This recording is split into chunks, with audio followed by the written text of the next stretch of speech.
All right, so today we're diving deep into the early life of Mukunda, better known as Paramahansa Yogananda. You know, the one who wrote Autobiography of a Yogi? Exactly, that one. And we've got a lot to work with for this deep dive. Oh yeah, I mean, his autobiography is a treasure trove of stories. Plus, we've got some scholarly articles, even personal anecdotes. It's amazing how his life has been studied and celebrated. It really is. And our mission today is to uncover the events that led him on his spiritual path. The stuff that, set him on the course to become this iconic figure. And what makes this deep dive so interesting is that his story starts out, well, pretty normal. Yeah, regular kid, school, exams, family expectations. The stuff we can all relate to, right? Totally, but then it takes these incredible turns, these extraordinary twists. Exactly, and that's what we're going to explore, those twists. The stuff that makes you question, hold on, did that really happen? Right, and our first source dives right into his high school years. Oh yeah, and let me tell you, this isn't your typical straight-A student story. Not even close. This is a young man who's more drawn to cremation grounds than classrooms. Seriously, Mukunda was way more interested in yogic practices than textbooks. Like way more. And he often chose these, let's say, unconventional spots for meditation. It's almost like he was drawn to those places, those spaces of transformation. It's fascinating, right? This yearning for something beyond the ordinary. Oh, absolutely. And this yearning sets the stage for what happens next, which is the exam predicament. The exam predicament? Oh boy. So Mukunda, he promised his father he'd finish high school. But his heart just wasn't in it at all. No, he was way more focused on, connecting with the divine. And this is where his friend Nantu enters the picture. Nantu, a brilliant student, totally dedicated to academics. The complete opposite of Mukunda in a way. Yeah, but despite that, Nantu decides to help Mukunda prepare for the exams. Talk about a good friend. But there's a catch, a pretty big one. Oh yeah, a huge one. They completely overlook Sanskrit. Which is kind of important when you're in India. Understatement of the year, especially if you're taking those high-stakes exams. So picture this. It's the day before the exam, and Mukunda's in a panic. Oh, I can only imagine the stress. And he decides to take a shortcut through an empty lot. A shortcut that changes everything. Because lying there, scattered on the ground, are loose sheets of Sanskrit verse. It's like something out of a movie, right? Totally unbelievable. And you know what? These verses end up being exactly what he needed. The exact verses, the ones he needed to pass the exam. It's almost as if, well, someone put them there for him. Yeah, even the pundit who tested him was skeptical. Like, how could these random verses be of any use? But they were. Talk about a stroke of luck, right? Or maybe something more. Because in his autobiography, Mukunda attributes this to divine intervention. Not just luck, but like a deliberate act, right? Exactly. He calls it divine orchestration, this idea that a higher power is guiding his path. It makes you think, right?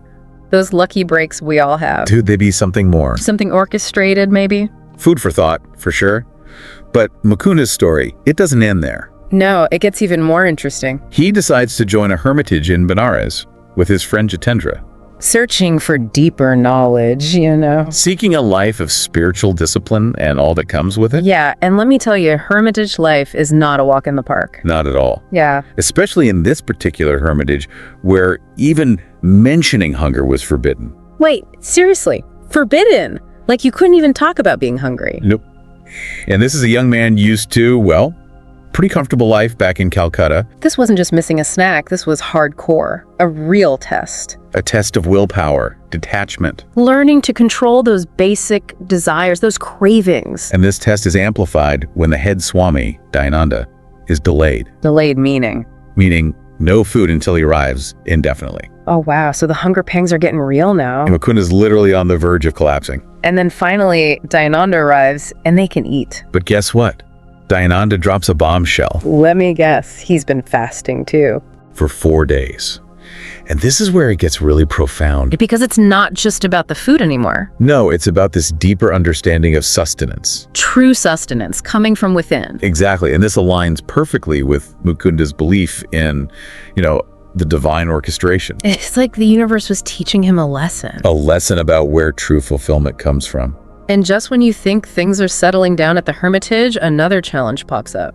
The mysterious disappearance of the silver amulet. The one his mother gave him. Yeah, the one Asad who had predicted would disappear. Vanished from a locked box. Poof, gone. Spooky, right? It gives me chills just thinking about it. But it's not just about the spooky factor. It's symbolic, right? Totally. It reinforces the idea of detachment, letting go of material possessions. Because that's what the spiritual path demands. Giving up those attachments, those earthly ties. And Mukunda, he dives headfirst into meditation. He becomes this, aloof.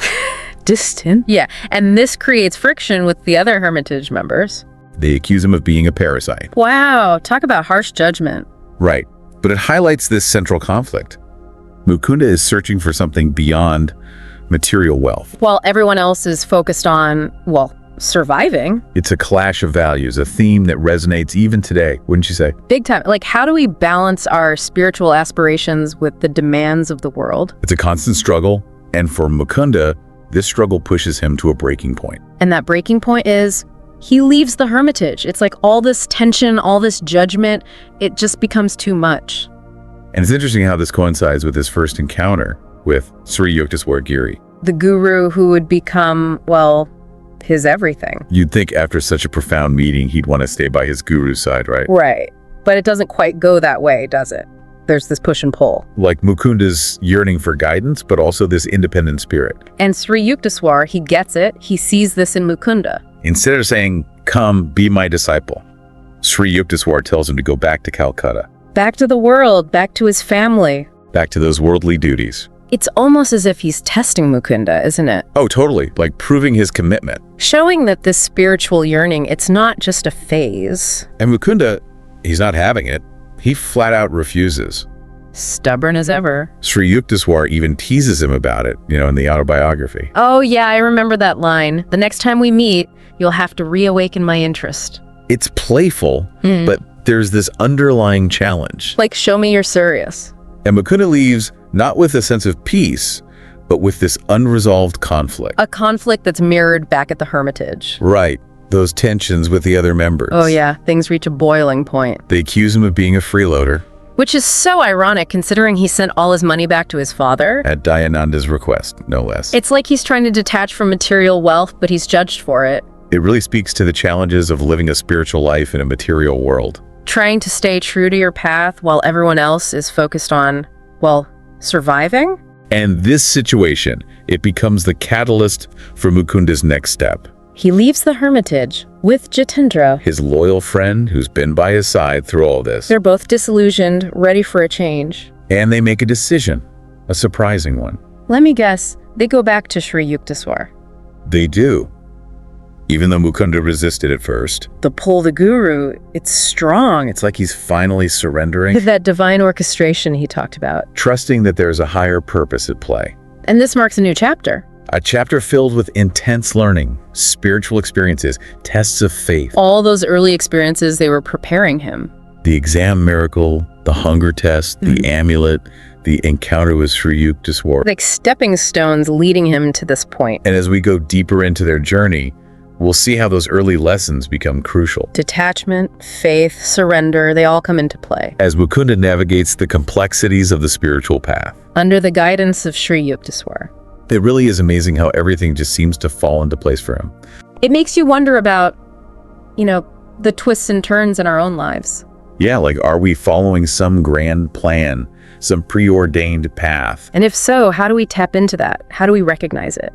It's comforting to think, that even our setbacks, our struggles, maybe they're not random. maybe they're leading us somewhere. Towards something greater, something we can't even imagine yet. But surrendering to that idea, trusting in it, that's tough, isn't it? It's a daily practice, for sure. We see Mukunda struggling with this too, even though he's so devoted to the spiritual path. Yeah, remember his resistance to returning to Calcutta. Like he wanted to follow his own will, his own timeline. But ultimately, he surrendered to Sri Yukteswar's guidance. And it's that surrender that opens him up to these incredible experiences. To the deeper teachings, the profound transformation. And it's what makes him so relatable, don't you think? Oh, absolutely. He's not some perfect being, some flawless saint. He's human, he makes mistakes, he has doubts, he struggles. Just like us. And it's in those struggles that we find the real lessons. The growth, the evolution. And Sri Yukteswar, he understood this, didn't he? He didn't coddle Mukunda, he challenged him. Pushed him to think for himself. to really grapple with these ideas. It's the essence of the guru-disciple relationship, It's not about blind obedience, it's about awakening something deeper. something within the disciple's soul. A process that requires both guidance and struggle. And it's in that struggle that we discover our true potential. Mukunda's journey reminds us that it's not about achieving some end goal. It's about the journey itself, the constant The unfolding, continuous exploration of our inner landscape. and our connection to, well, something bigger than ourselves.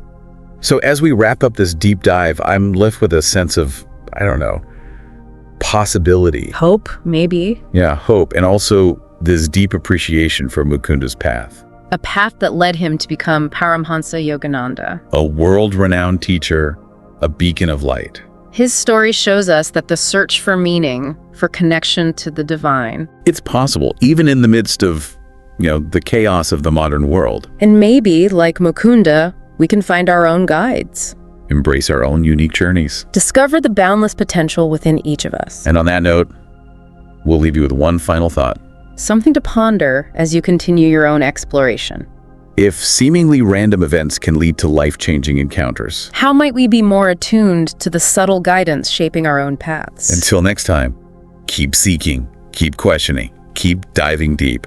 Thank you for listening till the end. Please subscribe, turn on the notifications, like, comment, and share with your friends. This will help more listeners to discover our channel and content.